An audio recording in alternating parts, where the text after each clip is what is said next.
Tefsiri Müyesser Bakara Suresi Nahayeti şefkatli ve mihriban Allah'ın ismi bilen başlayman. Elif, Lam, Mim. Bazı surelerin beşiri kelgen bu üzük harfler Kur'an'ın möcize ekanligiga işaret qiladi. Öz vaqtida Arab mushrikleri Kur'an'ın Allah'ın sözü ekanligiga ishonmaganligidan ulardan Qur'on suralariga o'xshaydigan bir surani maydonga chiqarishi talab qilingan bo'lsa-mu, ular biror surani emas, 10 oyatni maydonga keltirolmagan. Ya'ni Arablar adabiyot va she'riyatda eng yuqori pallaga yetgan va ularning tili mushu harflardan tarkib topgan turib, ularning Qur'on suralariga o'xshaydigan biror surani o'tirg'i chiqarishdan ojiz kelganligi Qur'onning Allohning so'zi ekanligini isbotlab bergan. Bu Qur'on Allohdan kelganligida qilchi shak bo'lmagan ulug' kitobdir. Shunga buningga hech kimning shak keltirishiga o'rin yo'q. Chunki uning haq kitob ekanligi nihoyatda aniqdir. Taqvodor kishilar Qur'ondan ilm, hikmat hosil qiladi va yaxshi amallarni qiladi. Ular Allohdan qo'rqadigan, uning amr farmonlariga amal qiladigan kishilardir. Ular sezgu a'zolari bilan bilinmaydigan va aqli bilan idrok qilinmaydigan g'ayib masalalarga ishonadi. Chunki g'ayib Allohning payg'ambarlariga vahiy qilish orqali bilinadigan soha bo'lib, u farishta, jannat va do'zax qatorliqlarga iymon keltirishga o'xshash. Alloh yoki uning payg'ambar xabar bergan ishlarni ko'rsatadi. Iymon Allohga, uning farishtalariga, kitoblariga, payg'ambarlarga, qiyomat kuniga, yaxshilik, yomonlik Allohning taqdiri bilan bo'ladiganligiga chin ishonib, til bilan iqror qilish deganlikdir. Amal uni namoyon qiladi. Taqvodor kishilar g'ayibga ishonish bilan bir vaqtda namozlarni Alloh payg'ambariga ko'rsatgan bo'yicha vaqtida mukammal va durust ado qiladigan. Biz ato qilgan pul molning zakatini ato qiladigan, sadiqi beradigan kishilardir. Ey payg'ambar, ular sana nozil qilingan Qur'on bilan sunnatga va sendan ilgirki payg'ambarlarga nozil qilingan Tavrat, Injil qatorliq samoviy kitoblarga, o'lgandan keyingi hayotga, oxiratga hisob, mukofot va jazo qatorliqlarga chin ishonadigan, o'zining ishonganligini tili va amallari orqali isbotlab turadigan kishilardir. Bu oyatda oxiratga ishonish alohida tilga ilingan bo'lib, oxirat ishonchisi kishini yaxshi amallarni qilishga, harom ishlardan yiroq turishga va o'zidan o'zi hisob elib turishga undaydigan eng kuchli turtkidir. Yuqorqi sifatlarning egisi bo'lgan taqvodor kishilar Alloh ato qilgan hidoyat nuri soyasida Allohning to'g'ri yo'lida mang'uvchilar bo'lib, ular haqiqatan maqsadiga erishguchi va o'zlari qochgan narsaning yomonligidan qutulguchi kishilardir. Ey payg'ambar, sana Rabbing tarafidan nozil qilingan haqiqatni qabul qilishdan bosh tortib, uni inkor qilgan kofirlarni Allohning azobidan ogohlantiramsan yoki ogohlantirmamsan? Ular uchun baribirdir. Chunki ular cho'ngchilik qilib va haddidan eshib, o'zlarining botil e'tiqodiga ching esilvaganlikdan hargiz iymon etmaydi. Ular kufrligi, tuzkorligi va haqiqat o'zlariga aniq bo'lgandan keyinmi ozg'unligida ching turvaganligi sababli Alloh ularning dillarini, quloqlarini va ko'zlarini pardalab etdi. Shunga ular hidoyat topolmaydi. Ularga do'zaxda qattiq azob bor. Ba'zi kishilar mu'minlar bilan kofirlarning o'rtasida qaysiga tava bo'lishini bilmay gangrab yuradigan bo'lib, ular munofiqlardir. Munofiqlar tilining uchida Allohga va oxiratga iymon etdik deb qo'yib, dilida ishonmaydigan aldamchilardir. U munofiqlar nadonligidan og'zida iymon etib qo'yib, dilida kufrini yoshirish orqali Allohni va mo'minlarni oldiya olamiz deb o'ylaydi. Ammo ular faqat o'zlarini aldaydi. Chunki ularning bu aldamchiligining zini o'zlariga bo'ladi. Ular intoyin nadonligi va ichki dunyosining buzuqligidan o'zini o'zi aldayotganligini his qilmaydi. Ularning qalbida shak va buzuqlik bor. Ular o'zlarini azobga tutadigan shundoq qilmishlari bilan sinalgan bo'lib, Alloh ularning qalbidagi shakni texmo ziyoda qilibdi. Ularga yolg'onchiligi va munofiqligi uchun to'limi alamlik, to'limi qattiq azob bor. Ularga kufri va gunoh ma'siyat bilan yer yuzida bozg'unchilik qilishdan, mo'minlarning sirlarini oshkorlab qo'yib, ularga ziyonkashlik qilishdan va kofirlarning tarafdori bo'lishdan yenish haqida nasihat qilinsa, ular yolg'ondan biz faqatla isloh qilguvchilarmiz deyishidi. Ularning yolg'ondan isloh davagan nasi buzg'unchilikning dal o'zidir. Ammo ular o'zlarining nadonligidan va johilligidan buni his qilmaydi. O munofiqlarga sizlarmu sahobalardek dilinglar, tilinglar va amaliyatinglar bilan iymon etinglar deyilsa, ular talash tortish qilishib, biz shu aqlsiz kishilar iymon etgandek iymon etamdik. U chaqda biz aqlsizlikda ular bilan o'xshash bo'lib qolmamdik deydi. Alloh ularga radiya berib, aqlsizlar dal shu munofiqlarning o'zi ekanligini va ularning cho'nqur ozg'unlik va ziyon ichida ekanligini, ularning buni bilmayotganligini bayon qiladi.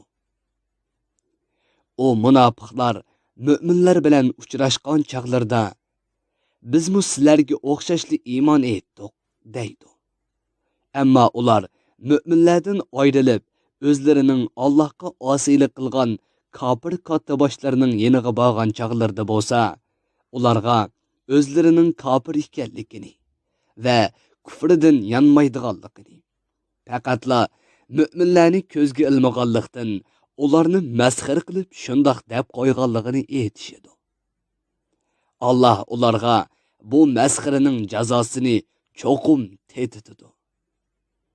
Shunga ularning ozg'unlikqa texmu cho'nqur petishi, texmu gangirishi uchun ularga muhlat beradi. Mo'minlarni masxir qilganlikning jazosini tetitidi. Ana shu munofiqlar ziyonliq bir tijoratga kirgan bo'lib, ular tijoratida iymonni berib, kufrini setib oldi-da, natijada hech narsaga erisholmadi. Balki hidoyatdan mahrum qoldi. Mana bu o'p-o'chuq ziyondir. Muhammad alayhissalomga kelgan dinga tilining uchidili iymon etib qo'yib, ondan o'zlarining kofirligini oshkorlagan. Shuning bilan ozg'unlik ichida ekanligini his qilmagan munofiqlarning ahvoli qorong'u kechida isinish va atrofni yo'ritish uchun mash'al yaqqan, mash'al atrofni yo'ritgandan keyin tuyuqsiz o'chib qolib, qorong'ulikda qolgan va hech narsani ko'rolmaganlikdan yo'lini topolmay qorong'ulik ichida gangirab qolgan kishilarga o'xshaydi. Munofiqlar haqiqatni ko'ngil qo'yib anglashdan gaz, haqiqatni so'zlashdan gacha, hidoyatning nurini ko'rishdan ko'rdir. Shunga ular o'zlari voz kechib, kufrga tegishgan iymonga qaytolmaydi. Yoki bu munofiqlarning goh haqiqatni ko'raligan, goh uningdan shaklanib qolgan ahvoli xuddi cho'lda ketayotganda qattiq yomg'ir yig'ib ketib, ustiga qorong'ulik, guldirmama va chaqmoq ostida qolgan. Chaqmoq ovozining qattiqligidan qo'rqib ketib, quloqlarini qo'llari bilan etib olgan kishilarga o'xshaydi. Allah kafirlarni har tarafdan qorshab turg'uchidir. Ular Allah'tan qechib qutulanmaydi ve Allah'a g'olib kelinmaydi. Chaqmoq qattiqligidan ularning ko'z nurini elib ketgili tas qoladi. Shundaqdimi, har qitim chaqmoq chaqqanida ular chaqmoqning yo'riqidan mengib oladi. Chaqmoq o'chib atrofni qorong'ulik bosganda bo'lsa, ular o'z joyida turib qoladi. Agar Alloh ularga muhlat bermasa edi, ularning anglash va ko'rish iqtidorini yo'q qilib etgan bo'lardi. Allah shundoq qilsa qila oladi. Chunki Allah har narsaga qodirdir. Allohdan barliq insoniyatga shundoq nido qilinadiki, sizlarni turli ne'matlar bilan parvish qilib turayotgan Rabbinglarga ibodat qilinglar. Uningdan qo'rqinglar. Uning dinidan chetnashdan hazar aylanglar. Allah sizlarni o'zi rozi bo'ladigan va sizlarmi Allohdan mamnun bo'ladigan taqvodor kishilardan bo'lsin deb sizlarni va ota-bovlaringlarni yo'qdan yaratdi. Sizlarning Rabbinglar tirikchilikinglarning qulay bo'lishi uchun sizlarga zaminni selinchi qilib bergan, osmonni to'rs qilib yaratgan, bulutdan yomg'ir yog'dirib, zamindan sizlarga turli mevalarni, har xil o'simliklarni rizq qilib chiqarib bergan zotdir. Shunga sizlar Allohning yegoni yaratquchi ekanligini, hammaga rizq berib turayotganligini va yolg'iz ibodat qilinishga tamoman haqliq zot ekanligini bilib turib, ibodatda Allohga maxluqotni sherik qilib olmanglar. Ey kufrda chang turib olgan kofirlar! Agar sizlar biz bandimiz Muhammad alayhissalomga nozil qilgan bu Qur'onga shak keltirsanglar va uni Allohning so'zi emas deb gumon qilsanglar, Qur'onning suralariga o'xshaydigan biror surani keltirib beqinglar. Agar sizlar bu da'voyinglarda rostchil bo'lsanglar, sizlarga bu ishda yordam qila oladigan barliq yordamchilaringlarning hammasini chaqirib, ular bilan hamkorlashinglar. Agar sizlar hozir biror sura keltirishdan ojiz kelgan bo'lsanglar, bundan keyin albatta ojiz kelisizlar. Buningda qilchi shak yo'q. Ondaqda sizlar Muhammad alayhissalomga iymon etish va Allohga itoat qilish orqali do'zax o'tidan saqlaninglar. Do'zax o'ti yiqilg'usi odam va toshlardan bo'ladigan dahshatli o't bo'lib, u Allohni va uning payg'ambarlarini inkor qilgan kofirlar uchun tayyorlandi.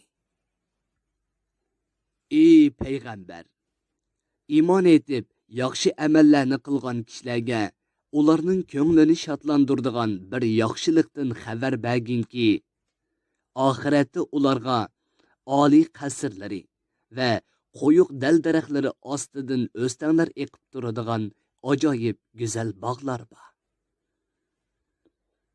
Bu bog'larning daraxtlari ularga soya tashlab turadi. Allah jannat ahlini har qitim eng lazzatli mevalar bilan rizqlantirganda, ular Allah bizni buningga o'xshaydigan mevalar bilan ilgirimi rizqlantirgan edi deydi.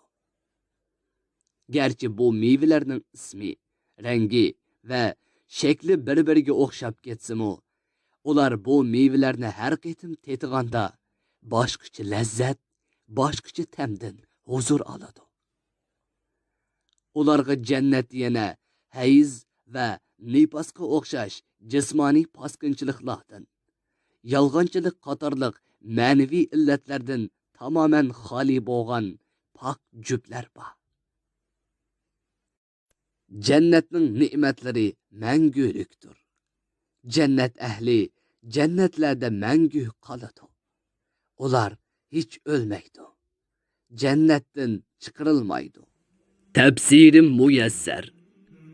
Bir guruhi o'lmalar nashrga tayyorlagan.